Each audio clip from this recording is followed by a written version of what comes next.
going over everybody's favorite thing in Spanish after the subjunctive, of course, preterite versus imperfect.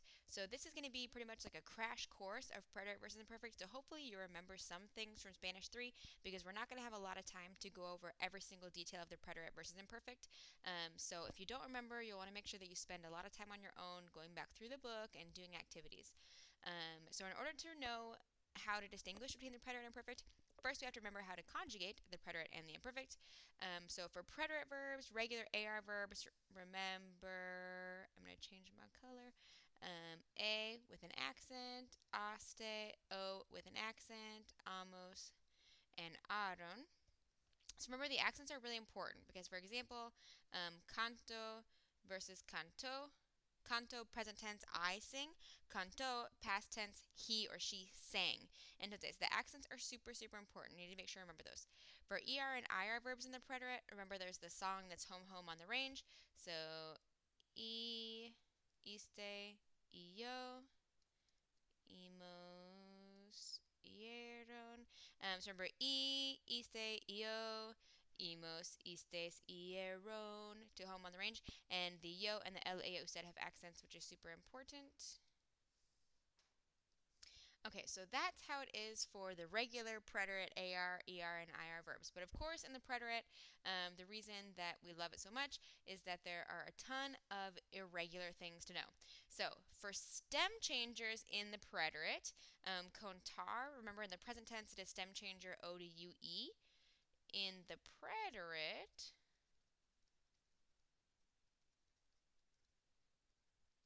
there is absolutely no stem change. So it's just the regular endings. Conté, contaste, contó, contamos, contaron. AR and ER verbs do not stem change in the preterite ever. IR verbs do stem change in the preterite, but they only stem change a couple of ways. So for preferir, in the yo, preferi. No stem change. It does have an accent, like a regular verb. 2, preferiste, no stem change. El, ella, usted, prefirió.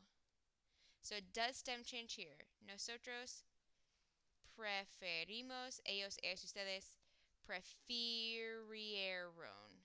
Oops, that should have an R. Prefirieron. So both of these are going to stem change E to I. So I are verb stem change, but they only stem change in the slipper. So they don't stem change anywhere else, only in the el, ellos, usted, or ellos, ellas, ustedes, only in the slipper. And they're only going to change either E to I or O to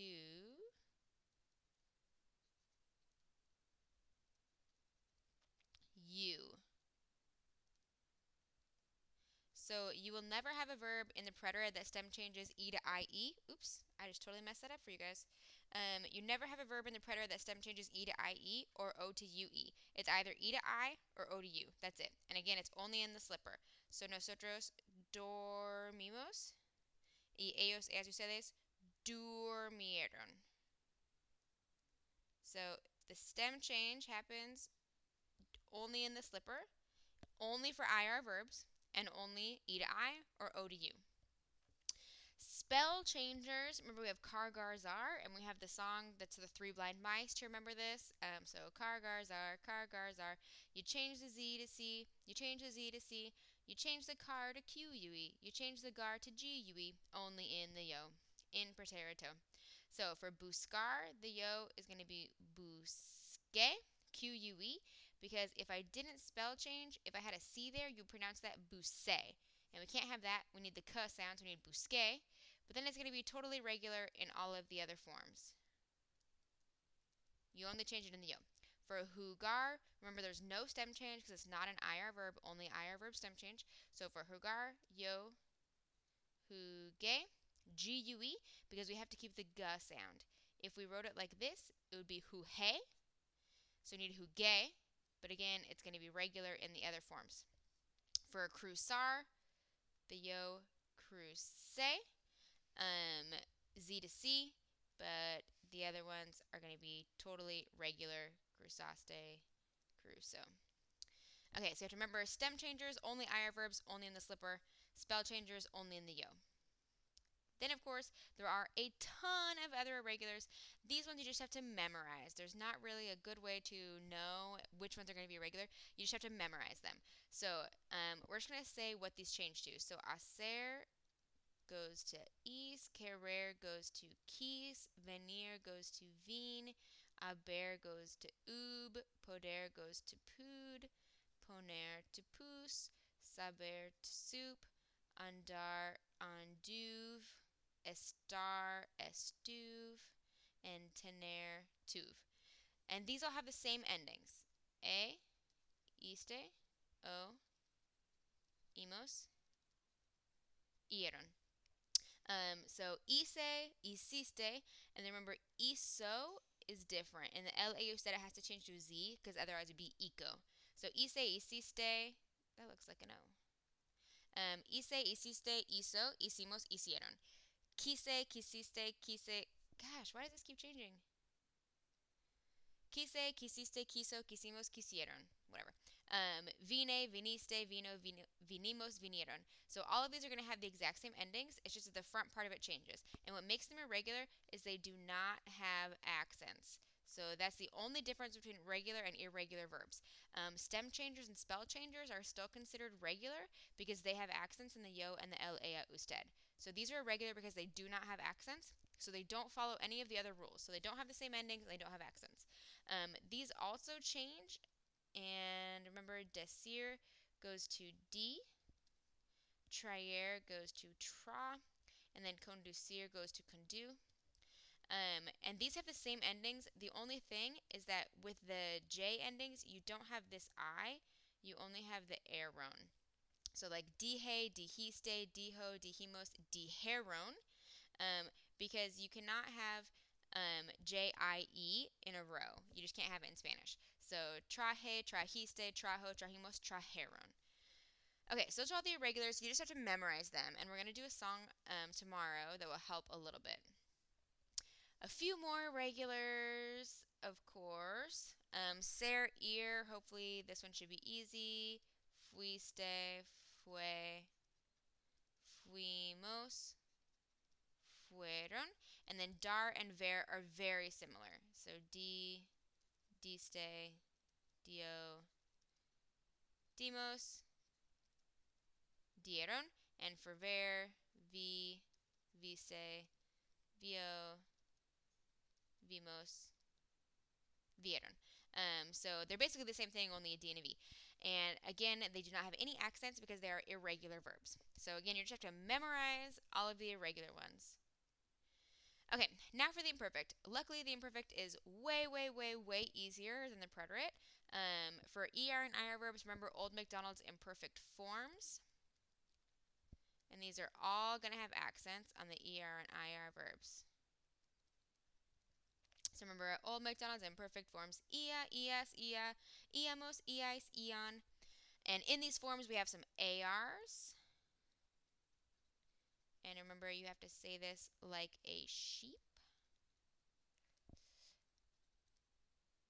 And the nosotros is going to have an accent. The rest do not have an accent. So Old MacDonald's imperfect forms: ia, ias, ia, iamos, iais, ion. And in these forms, we have some ARs: ahaba, ahabas, ahaba, ahabamos, ahabais, ahaban. And that's how you remember the imperfect forms. Luckily, there are only 3 irregular verbs. So in the preterite, there are a ton of irregular verbs. In the imperfect, there's only 3. So we have ser, which is era, eras, era, éramos with an accent, eran. For ver, it's almost regular. It's just we have to keep the E. So veía, veías, veía, veíamos, veían. For ir, iba, ibas, iba, íbamos with an accent, and iban. So those are the only 3 irregulars. Otherwise, every single other verb is going to end with these endings. So the imperfect is a lot easier to remember. So now, in talking about the preterite versus the imperfect and how to decide when you're using each. The preterite completed actions. The preterite is the easiest one to remember because there's basically only one thing. If it's a completed action, you know that it started, you know that it finished, it's over, then it's going to be the preterite. If it's the beginning of an action or the end of an action, that's a completed action.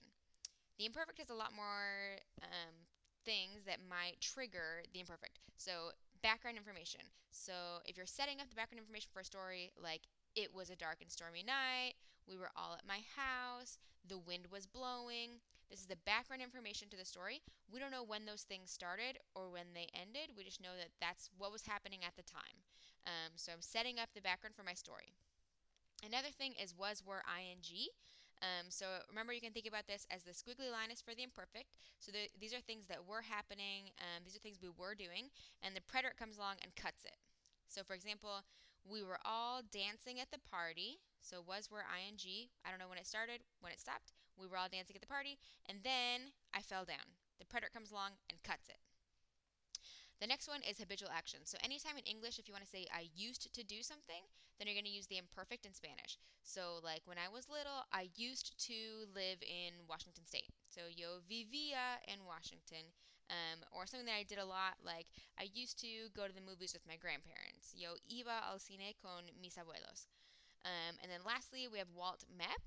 So hopefully you remember W, weather, A, age, L, location, T, time. So anytime you're talking about these four things, weather, age, location, or time, in the in the past tense, you're going to use the imperfect, or to describe somebody mentally, emotionally, or physically.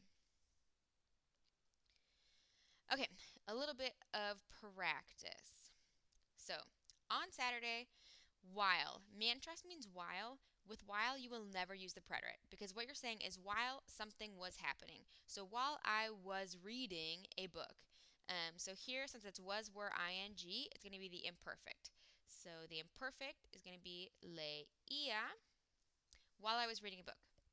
My husband arrived at the house. So he arrived at the house. This is a completed action. I know that it started. I know that it ended. He arrived. So we need the preterite for llegar, which is going to be llegó with an accent, a la casa. He told me. So this is a completed action, something that happened and it's over with. He told me. So we need the preterite tense of decir, which is going to be dijo. He told me that he was really hungry. So he was really hungry. We don't know when that started or ended. We just know that he was really hungry. It's not something that happened to him all of a sudden. That's a description of what was happening to him at the time. So he was really hungry. So we're going to need the imperfect. The imperfect of tener is tenía. So again, like mental, emotional, physical descriptions in the past, and also we don't know when it started or ended. He was very hungry. I prepared him a quesadilla. Completed action. I know that it's completed. I know that I did it. Preparé, preterite with an accent. I prepared a quesadilla. Then we went on a walk. This is a completed action, started and ended. So we need the preterite of dar, which is going to be dimos. Porque hacía sol, because it was really sunny. It was sunny. That's W in Walt Mep, weather. So we're going to need the imperfect of hacer, which is hacía with an accent. So when you're thinking about the preterite versus perfect, you can kind of think of the imperfect as a movie of things that were happening in the movie, and the preterite is more of a photograph or a picture of something that happened like all of a sudden. So generally, preterite completed action, everything else is going to be the imperfect. And if you have any questions, let me know.